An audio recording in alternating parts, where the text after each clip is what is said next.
Hopefully now it is working. Who knows? I guess we'll find out.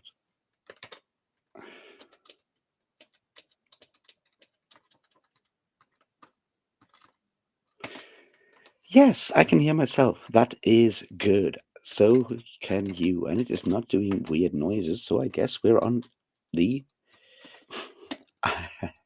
shocking.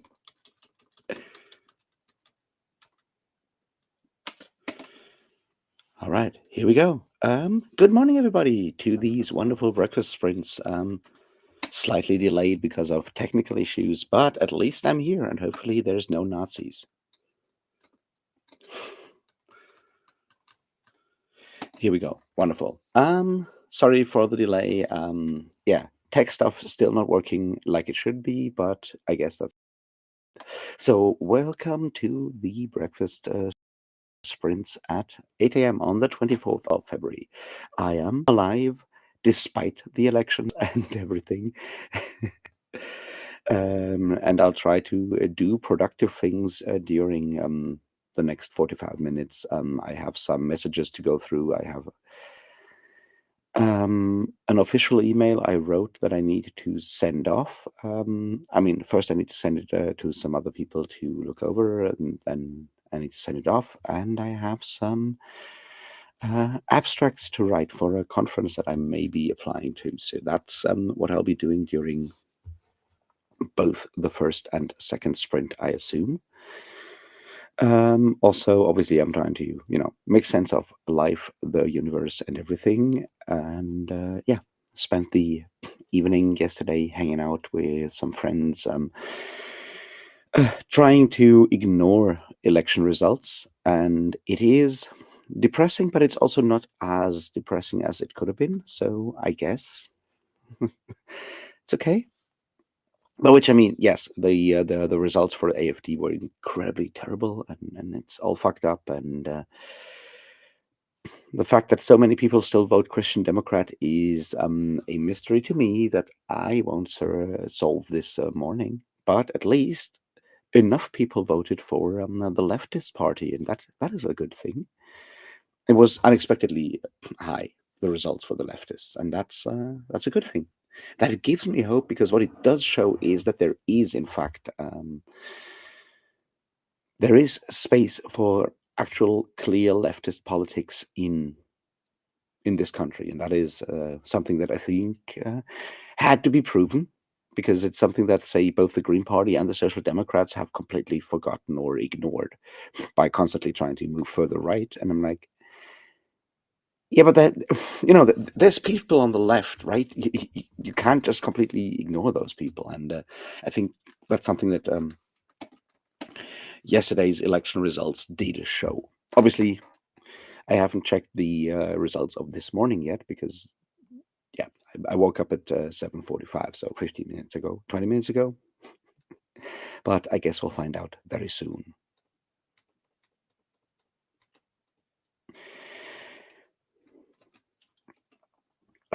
So yeah, that's what's going to happen. I did finish my reading of Bone Silence yesterday, and then I didn't make a video on it because all kinds of life stuff happened that prevented me from recording the video. But I finished the book. I've made my notes. I am very happy with it, and my new book this morning is Terrible Revolution: Latter-day Saints and the American Apocalypse. Because, yeah, now that Pirate Winter is over, we're going back into the Mines of Mormon to finally record that fucking video on Mormonism later this week.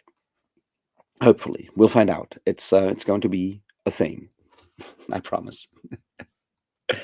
And I'm not exactly excited to re-record the Mormon stuff, but I'm sort of glad we're finally there, so I can get it off my chest, so to speak. It's just like one of the multiple albatrosses that I have, and this one's about ready to go.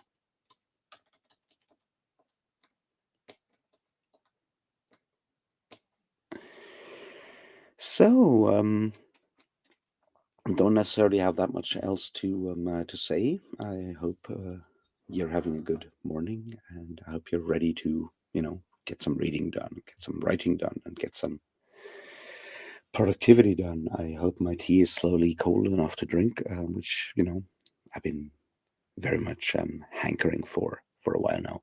But yeah,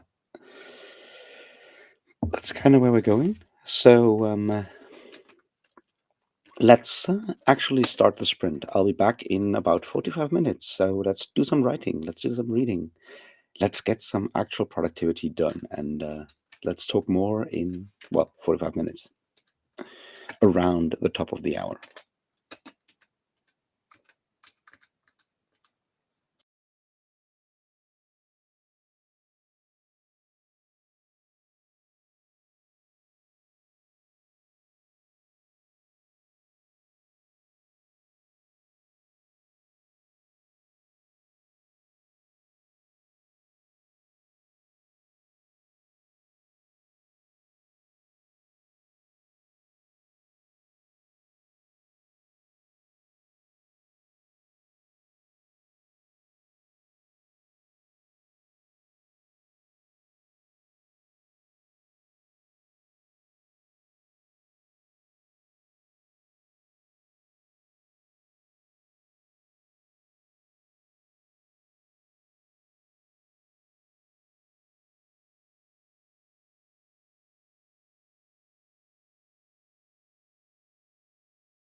And I am back. And I did do stuff, and I did read emails, and I did all the other stuff that I said I would, and not much more. How did you guys do? Yeah. Also, I read the newest Substack thing by Neil Stevenson, which is possibly the most Neil Stevenson thing I've read in a long time. And yeah, it's um, it's interesting. It's a long diversion about Thomas More and burning heretics. So if you haven't read it, maybe do so. It explains a lot about Neil Stephenson while also being entertaining. If you find Neil Stephenson entertaining, which I know not everyone does.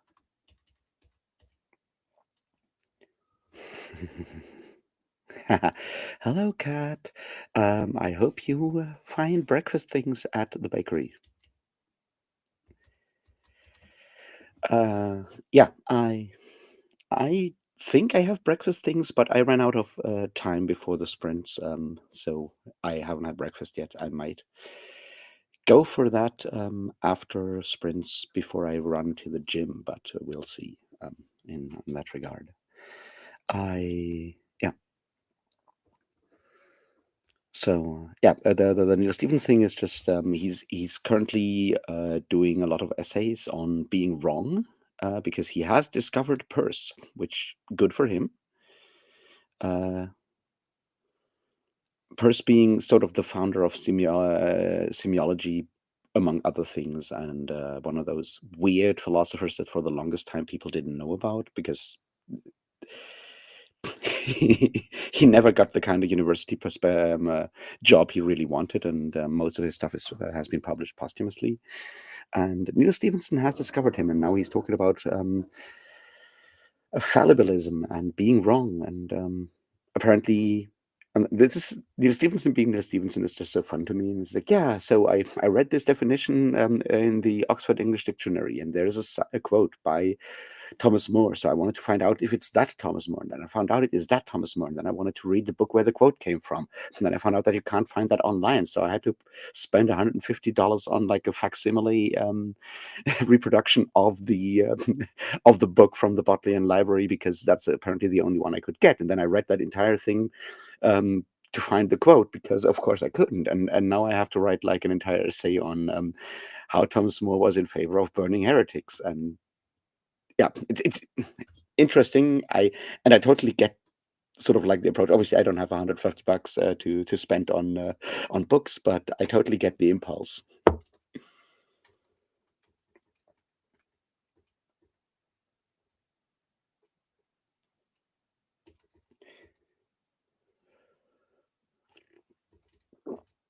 Yeah, I'm glad you found breakfast things, Kat. That is a good thing.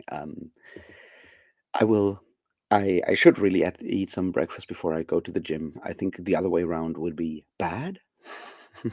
So I guess we'll find out if I manage to. Yeah, but yeah, that whole thing was just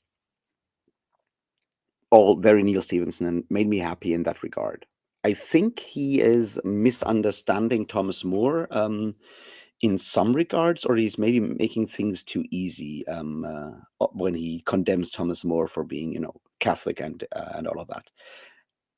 I think he's doing it for the right reasons. I just think he's simplifying in a way that I am not necessarily fully on board with. But I get where he's coming from, right? It's the idea that you have someone who is as educated as it gets in 1520 something, and probably as intelligent as it gets in all of those things, and yet decides to fully submit to the authority of the Catholic Church. And he tries to sort of draw like a parallel from that to contemporary intellectuals submitting to the authority of authoritarian rulers. And I get that. But there's also this weird thing where Neil Stevenson being Neil Stevenson, I get it because he's currently writing that historical fiction where he has to point out that Thomas More was made a hero of the Soviet Revolution and a Catholic saint, and he has to talk about the Soviet Union and authoritarian rule in under Stalin without naming Stalin. And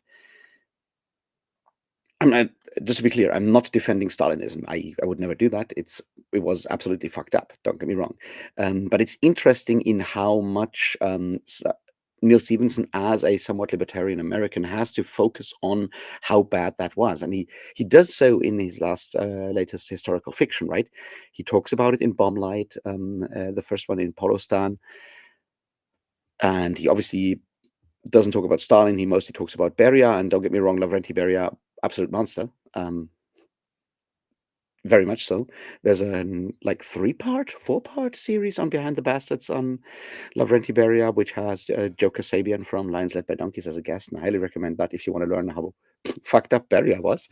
But he kind of talks about like how bad the Soviet Union is, and then he just has an entire episode, like chapter about the destruction, the violent breaking up of the bonus army in under Hoover, President Hoover in Washington, which was absolutely fucked up. And he describes that violence, but he does never ever even look at like why the bonus army was a thing, and why a lot of people maybe weren't happy with how Hoover ran the economy once it crashed in 1929.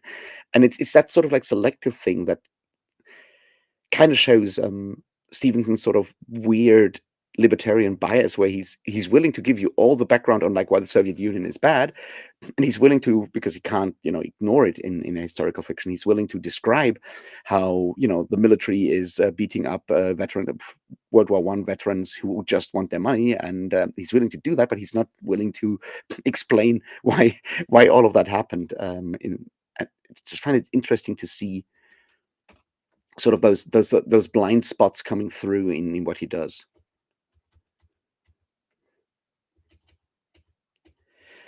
And yeah, I'm glad you didn't eat the entire bread there, Kat, because yeah, that's a lot of bread.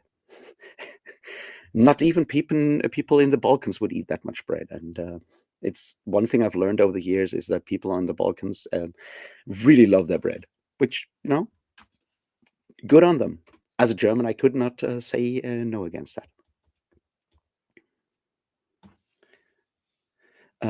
But yeah, so that's mostly what like kind of, and this is, I think this is also like why I personally really enjoy Neil Stevenson, is that he's willing to go on these weird rabbit holes, and they then sort of like drag me down into my own weird rabbit holes. And I sympathize a lot with Neil Stevenson's approach to writing books, which is usually Neil Stevenson getting interested in something that he has to write a novel about, because he has to tell the world about the weird thing he found. And writing novels is the only way he knows how to. So I guess the question is like, and we'll find out once the next Neil Stevenson novel drops, possibly this year, possibly next year. The next part of the Bomblight series drops. Like whether him having a Substack where he can write about all the weird things that he's obsessed with, and whether that impacts his books in any way, because now he doesn't have to write books to tell people about the weird thing he found somewhere. Also, it'll be interesting to see whether Thomas More shows up in the next novel, and I assume he will, at least. Like right now, I would bet money on that, on the fact that he'll mention the Thomas More being hero of the Soviet Revolution in the next novel, at least in a sideline, just because he has to.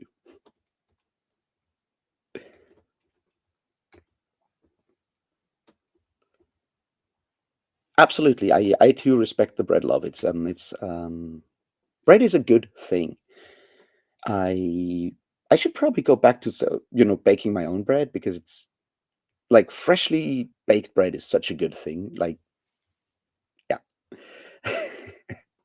Then I can become like a tradwife influencer, do like sourdough breads, and make long ass videos about how I start at like 5 a.m., how I get up to reap the corn and then grind the corn and turn it into bread, and then we have to wait like 5 days for the sourdough to actually start becoming sourdough and all of that. And I get to wear aprons and make incredibly glossy Instagram pictures. I think that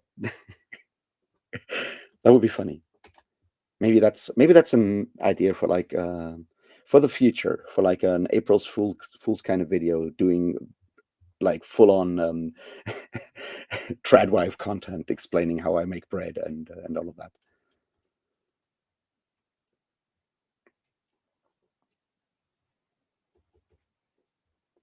And yes, Utopia is a boring book in a lot of ways.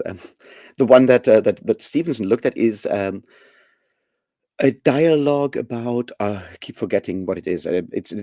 It's actually written in English, which difference from Utopia, and yeah, all about the this sort of like the burning of the first Protestant heretic in 1529, and whether the courts were justified in sentencing someone to that for heresy and all of that. Apparently, from the admittedly biased explanation of Neil Stevenson. But since it's not available digitally, I can't read that book because buying a facsimile print for 150 euros or dollars is not something I can. Or does it make that book accessible because it's facsimile of a book printed in 1529, which doesn't exactly work well with like OCR technology, even if I would scan it.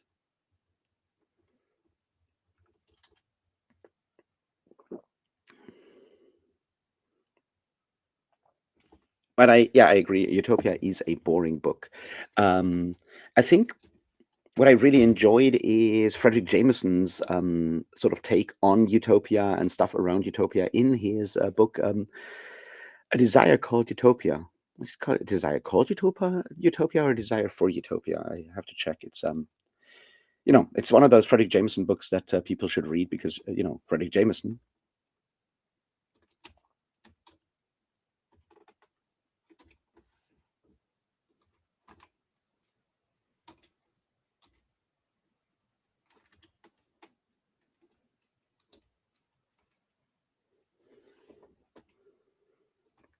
The Desire Called Utopia and Other Science Fictions by Frederick Jameson. Highly recommend that one. Together with, of course, postmodernism or the cultural the cultural logic of late capitalism. I think that's the term. That's a subtitle. But yeah, Frederick Jameson sadly passed away last year. Brilliant, brilliant Marxist thinker. Guess I have to mention the Marxist thing nowadays. But yeah, also someone just like, and I think that's interesting that some of the sort of like really like some of my favorite, maybe that's just my bias, or like some of my favorite sort of like leftist theory people doing interesting stuff like David Graeber and Frederick Jameson, all huge fans of Ursula Le Guin and all of that. So very happy to write essays on Ursula Le Guin and cite Ursula Le Guin in their books on anarchy, on anarchism or Marxism, which makes me very happy. Also means, I guess, more people should read more Ursula Le Guin, which definitely true.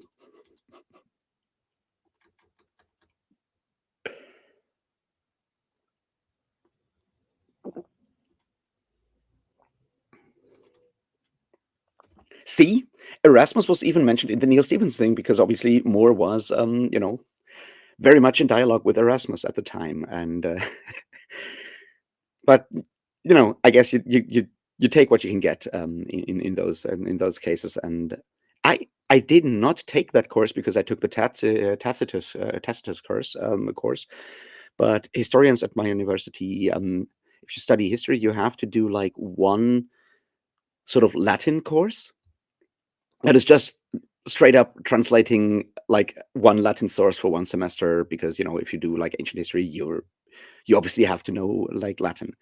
And like when I had to take that, we did translate the Germanica by Tacitus, and the year before that, a friend took it, and they had to do the Lombard history by what's his face, and the year afterwards, they did translate one one Erasmus text, which what I guess I get either lucky or unlucky in that Tacitus is very classic Latin, whereas if you do like the Lombard history or the Erasmus stuff, you have to read and deal with very much post-classical Latin in all its ways and forms. And apparently, I wasn't in that course, but a friend, as I said, was in the Lombard history course, and the Latin professor was constantly complaining about how bad and wrong the Latin of that Lombard history was, which, yeah, I get it.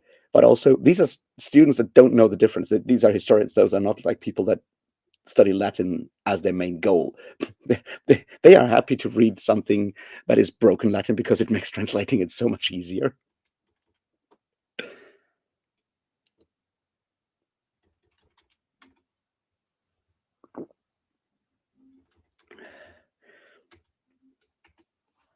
So yeah, I did a lot of translating of Tacitus in that regard, and I don't ever want to read that book again. It's not a good book. Tacitus, that is. Same goes for Utopia. I think I had to read the Utopia one when I did some sort of like course thing on sort of different utopian writings. I also read Nova Atlantis by Francis Bacon at the time, and Bacon obviously being a bad person in a lot of ways. I mean, so is Thomas More, but having read my Dialectics of Enlightenment and my Adorno and Horkheimer, I'm very much on the let's hate Francis Bacon and blame him for the Enlightenment train in some ways. Because I also did read his Novum Organon for a philosophy course, where we just did read nothing but the Novum Organon for one entire year, one entire semester, and I see why it was so incredibly influential, and that is not necessarily always a good thing, because we should probably go and ask whether what Bacon is proposing is really a good thing, I guess.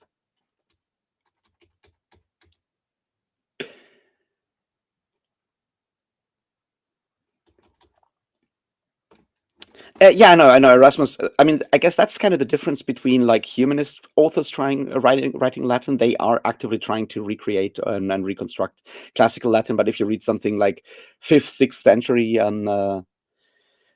Lombard history, I keep forgetting it's that one Lombard history that everyone knows and sort of existed, and I just can't remember the name right now because I'm you know tired and all of that. But yeah, like fifth, sixth century Latin is a much different proposal. I I've read Gregory of Tours in translation, of course, because I can't do that. But like I've seen some excerpts of like the original of Gregory of Tours, for example, and that is also like very much broken, very broken Latin.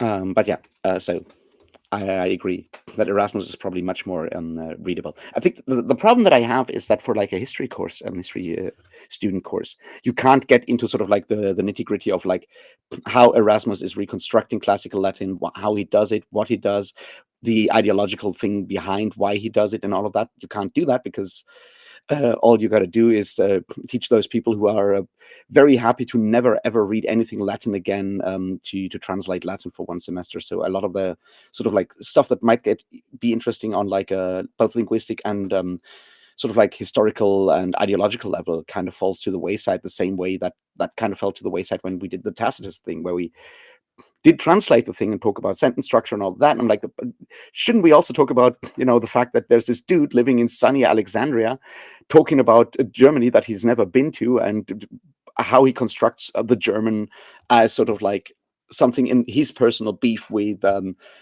you know, Rome at the time. And shouldn't we talk about that? And it's like, no, we just do the sentence structure here and how wonderfully, beautifully constructed these sentences are. And I'm like, yeah, but, but but I guess for that I would have had to study, actual Latin and not just, history.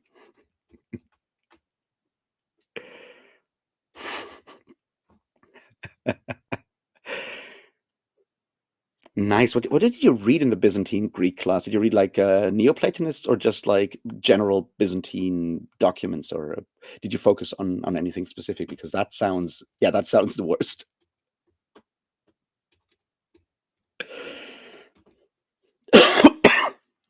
So yeah, shall we do the next kind of sprint, and then I will be coming back in about 40 minutes because I still need to, catch a bus to go to the gym and do the gym thing.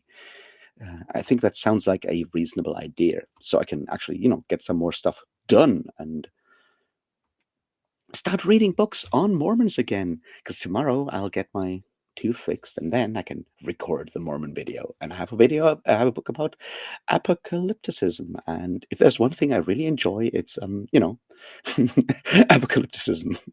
Which reminds me, I need to reread the Norman Coon book on searching for the millennium, waiting for the millennium.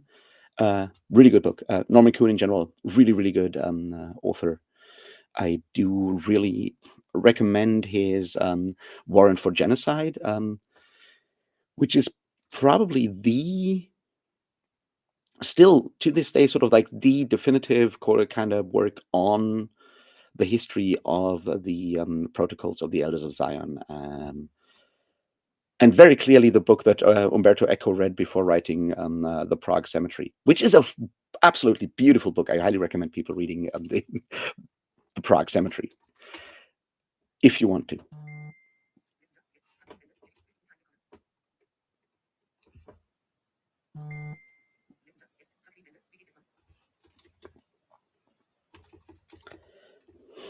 Yeah, okay, I get that. Understand that. Sounds interesting to do that.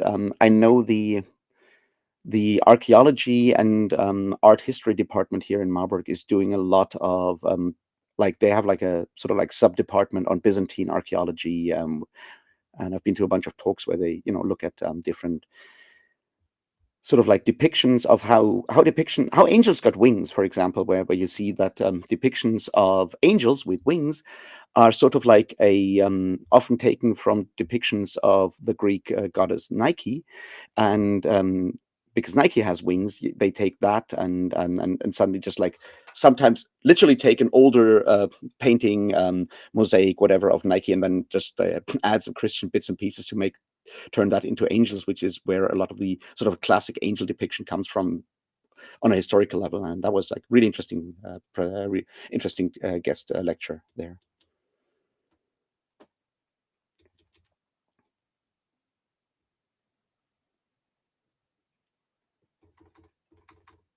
All right. Anyway, I'm getting sidetracked.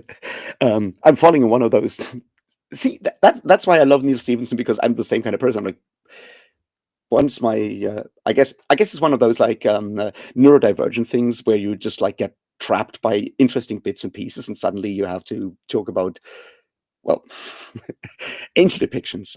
Which, if you ever go to Warsaw, there is the archaeological museum in Warsaw has part of a very, very old Coptic church that was taken apart and excavated. Well, yeah, literally taken apart when the Aswan dam was built, because that valley got flooded, and part of the church is in Sudan. So I don't know which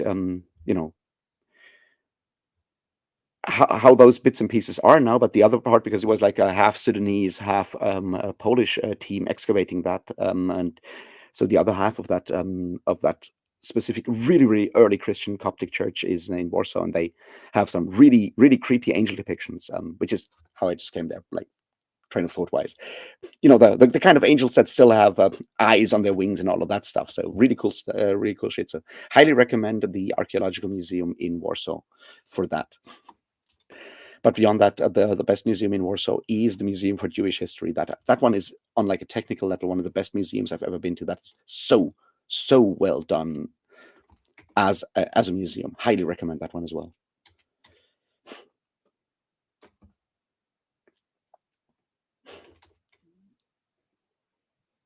Yeah, that's hagiography for you. I did read for a term paper that I never actually finished and submitted on Gregory of Tours. I did read his. He wrote a ton of hagiography, so I read a lot of like 5th century, 6th century hagiographies, and yeah, becoming holy was much easier back then than it is now. Now becoming a saint is really hard work, but back then, super easy. See, maybe we need to bring DEI and affirmative action back when it comes to sainthood and make it easier for people to become saints because yeah, it's a very, very difficult sort of club to get into. But then I guess what with the Pope currently being on his deathbed, there's a chance he'll be sainted very soon. Well, not very soon because you have to wait years, but I'm pretty sure he'll be beatified fairly soon should he pass. Which obviously I'm not wishing that on anyone, but then again he's an 88-year-old man, so popes dying is something that happens a lot. What with popes being old, usually. But what I found interesting is how sort of like the death of or the illness and all of that of Pope Francis right now compares to the death of Pope John Paul II, which I do still remember. I think that was that 2008 or whatever. It was definitely post no, it was before 2008. It must have been 2006-ish, whatever. Anyway, the point is, at the time, there was like German television was paying so much attention to sort of like the whole thing, and you had like TV like journalists waiting in front of on the plaza in front of like St. Peter's, and basically waiting for the Pope to die and for days, and it was a huge thing. And this year, it's more like, well, I guess Pope Francis is in the hospital and he's sick, and yeah, the kidney failure is something that is currently happening, and all that, and but it's like buried so deep down in the news, no one cares about the Pope anymore, which is interesting, and I wonder how much of that is because Francis being a Pope from being American, South American, versus John Paul being, Polish, and at least Germany having something of a history with Polish people, and how that does sort of like influence how much sort of media pays attention to the Pope in that regard, and how much of it is just the Catholic Church sort of slipping into irrelevancy in a lot of ways because the passing of Pope Benedict. Pope Emeritus Benedict was also not exactly turned into that much of a media spectacle as the death of John Paul was. John Paul II was turned into. So I don't know, stuff to think about. Luckily, I'm not a media critic, so I don't have to make sense of that. I can just like sit back and go like, why don't we have the Pope death live ticker anymore, and be sad about the golden age of media in that regard.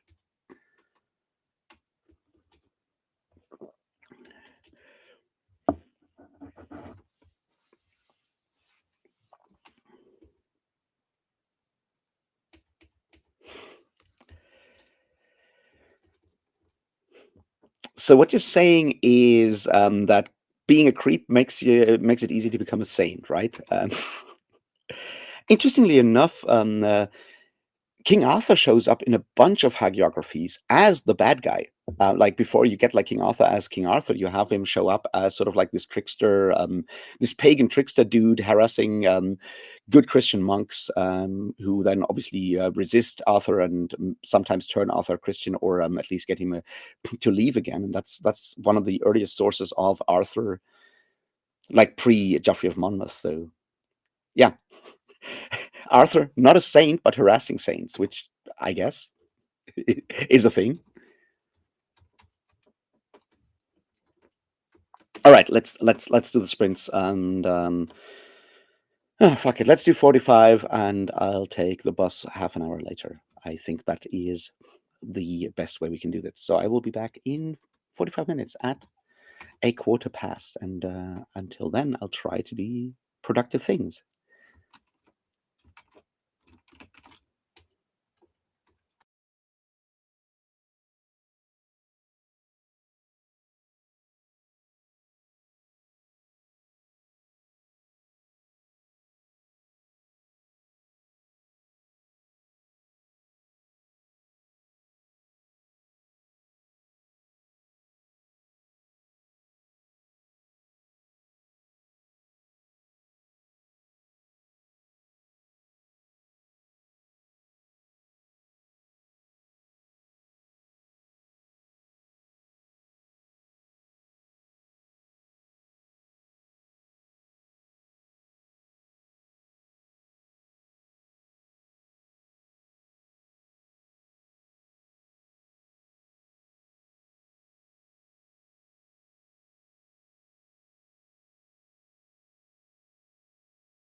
All right, and I'm back, and I hope you have a good day, Kat. I see you have been going away, which is fine.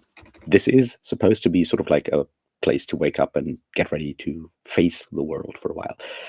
I did do some more research stuff and all of that. Also made new tea, and then I had to talk. Well, not had to, but my flatmate was up and what with the elections yesterday and me not being here while election results came in, this was the first moment we could talk about election stuff. So that's what we did for a moment, which is what happens when your country goes through elections. And yeah, I know I said I may make a video on why German elections matter and all of that, and then I didn't. But now I can make a video on like what we've learned from the elections or what we haven't learned from the elections if I wanted to. But maybe not necessarily what I want to do. So what my plan now is to go to the gym and after that record the video for Bone Silence. So it is done before I not lose a tooth but get a new one. And yeah, we'll see how that goes. I guess that's the plan for now. Also make the weekly navel gazing video, and we'll do that later today. But mostly go to the gym, start reading Terrible Revolution, Latter-day Saints and American Apocalypticism, which I'm oddly excited to get back into Mormon stuff. So might be fun. Maybe I'll learn something. Maybe I won't. Most likely I won't. But there's always hope. So yeah, thanks for hanging out. I know I should have, set up the sprint earlier or anything, but I woke up at like 7:45 and decided to sprint at 8. So this is very much me being even less prepared than I usually am. So, I guess mostly I'm proud of myself for still doing it and not deciding to just say fuck it and not do sprints or not do anything and just remain in bed, which is always an option that like every day, I struggle against. So hooray for everyone who did in fact get out of bed and did face the world today. And I hope it works out well for you. And I'll talk to you later about something. And yeah, see you around. Well, more sprints and probably better prepared sprints tomorrow morning.